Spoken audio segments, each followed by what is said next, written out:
अब जैसे गठिया की शिकायत हो गई, गाउट की दिक्कत है, ऑस्टियोपोरोसिस, रेमेटॉइड अर्थराइटिस, ये सभी कंडीशंस में ये प्रोडक्ट काम आता है।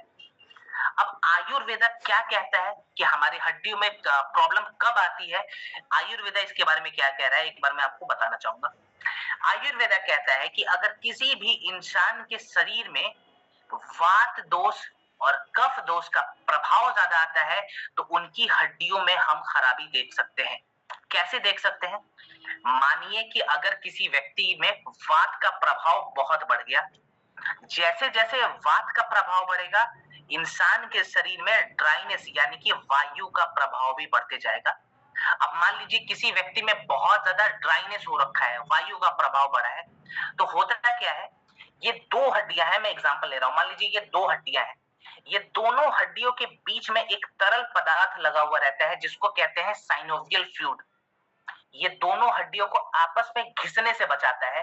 तो जैसे ही वात बढ़ेगा ना, ये साइनोवियल फ्लूइड सूखने लग जाएगा और ये दोनों हड्डियां आपस में घिसनी शुरू हो जाएगी और इससे जुड़ी हुई बहुत सारी बीमारियां हैं जैसे अर्थराइटिस वगैरह, इसके चांसेस बढ़ जाते हैं। यानी कि वात का अगर प्रभाव है तो मान के चलिए अर्थराइटिस के चांसेस बढ़ सकते हैं फ्यूचर में।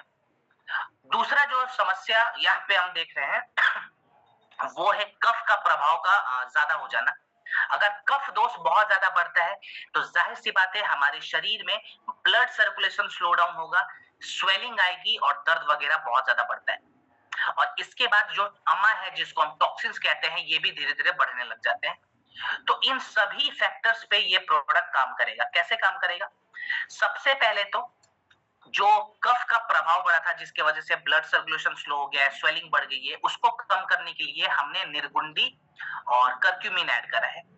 कर्क्यूमिन और निर्गुंडी क्या करता है, ये कफ के प्रभाव को रेगुलेट करता है, स्वेलिंग को कम करता है और ब्लड सर्कुलेशन को नॉर्मलाइज करता है, माने दर्द वगैरह से इससे हमें आराम मिल जाती है। इसके बाद से हमने सलाकी ऐड करा है, हथजोड़ ऐड करा है और कर्क्यूमिन भी यहाँ पे सपोर्ट देगा। सलाकी हथजोड़ को कर्क्यूमिन बहुत अच्छा सपोर्ट देता है।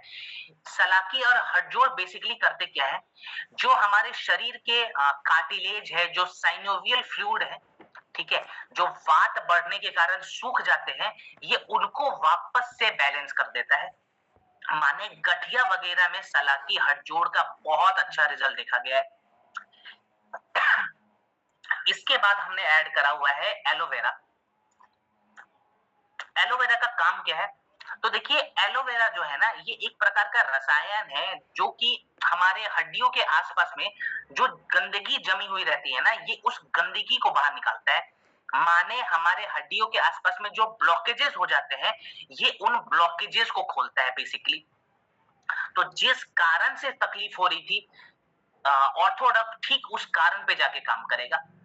अब इसका इस्तेमाल कैसे करेंगे और खाने पीने में बेसिक बेसिक परहेज हमें क्या करना है?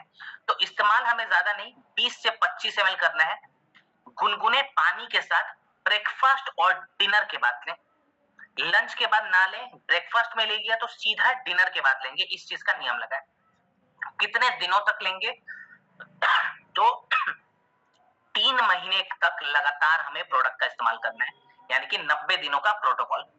अब खाने पीने में परहेज मैंने कल भी बताया था कि गठिया वगैरह की अगर शिकायत है, वैसे लोग क्या करेंगे, खट्टा सामान, ठंडा सामान और रिफाइंड शुगर का इस्तेमाल ना करें, माने चीनी का इस्तेमाल ना करें। कुछ लोग पूछते हैं कि गौरव सर आप चीनी के पीछे क्यों पड़े रहते हैं? तो चलिए मैं बताता हूं कि चीनी अगर हमारे शरीर में जाता है तो होता क्या है। मान लीजिए मैंने चाय के माध्यम से चीनी ले लिया, चाय में पी रहा हूं उसमें चीनी भी है, अब चीनी मेरे बॉडी के अंदर गया, जैसे ही शुगर यानी कि चीनी मेरे बॉडी के अंदर जाएगा ना, तो मेरे बॉडी में एसिड का प्रभाव बहुत ज्यादा बढ़ जाएगा। अब जैसे ही एसिड का प्रभाव बढ़ेगा मेरे शरीर में, तो मेरा दिमाग मेरे हड्डियों से कहेगा कि सुनो, इस बढ़े हुए एसिड को कम करो। अब हड्डियां उस एसिड को कम करने के लिए अपने अंदर से कैल्शियम और फास्फोरस को निकाल देती है।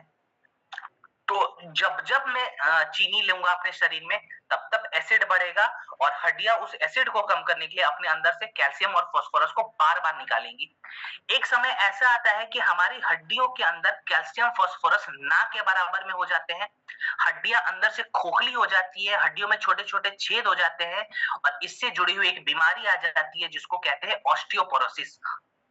तो हमें इन चीजों का ध्यान रखना है। हमें अगर पता है कि चीनी से नुकसान है तो हम चीनी का सेवन बंद कर दें या फिर ना के मात्रा में लें। अब इसके अलावा एक चीज हम और ऐड करेंगे, वो है दूध का नियम।